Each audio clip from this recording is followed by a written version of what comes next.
నమస్కారం. ఈరోజు నేను ఒక చిన్న కథ తెలియజేస్తాను.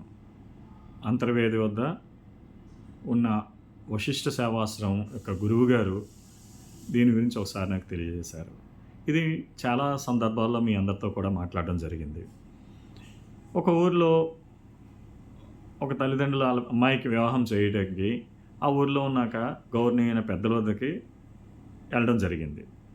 ఆ పెద్దవారికి ఎవరెవరు వెళ్ళారంటే అమ్మాయి, ఆళ్ళ తండ్రి, ఆళ్ళ తాతగారు ముగ్గురు కలిసి వెళ్ళి అమ్మాయికి వివాహం చేయాలనుకుంటున్నాం. ఏమన్నా మంచి సంబంధాలు ఉంటే చూసి పెట్టండి అని అడిగారు.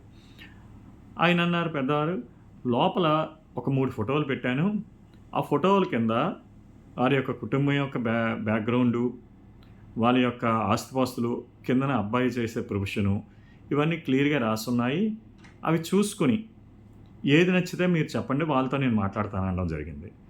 సో, ఈ ముగ్గురు కూడా తాతగారు, తండ్రి, అమ్మాయి ముగ్గురు కూడా ఎళ్లి లోపలికెళ్ళి ఆ 3 ఫోటోలను చూడడం జరిగింది.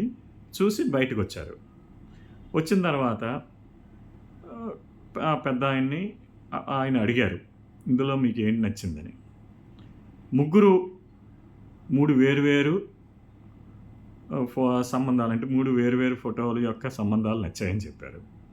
ఇప్పుడు ఒకసారి ఆలోచించండి. తాతగారు ఏం చూసుంటారు? తండ్రి గారు ఏం చూసుంటారు? అమ్మాయి ఏం చూసుంటారు? జనరల్‌గా ఈ పాటికి మీకు అది అర్థమయ్యే ఉంటుంది.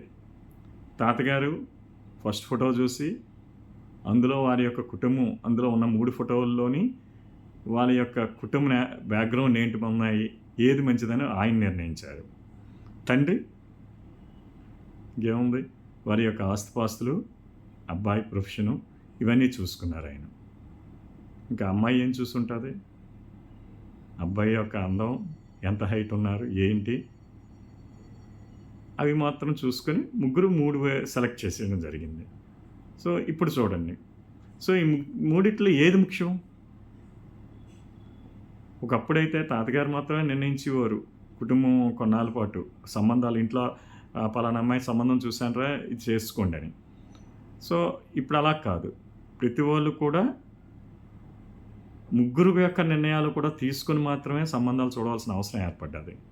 కాబట్టి మనం ఖచ్చితంగా వారి యొక్క కుటుంబ నేపథ్యం, వారి యొక్క ఆస్తిపాస్తులు, వాళ్ళ యొక్క అబ్బాయి ఎలా ఉన్నాడు ఈ 3 కూడా నిర్ణయించవలసిన అవసరం ఏర్పడ్డది.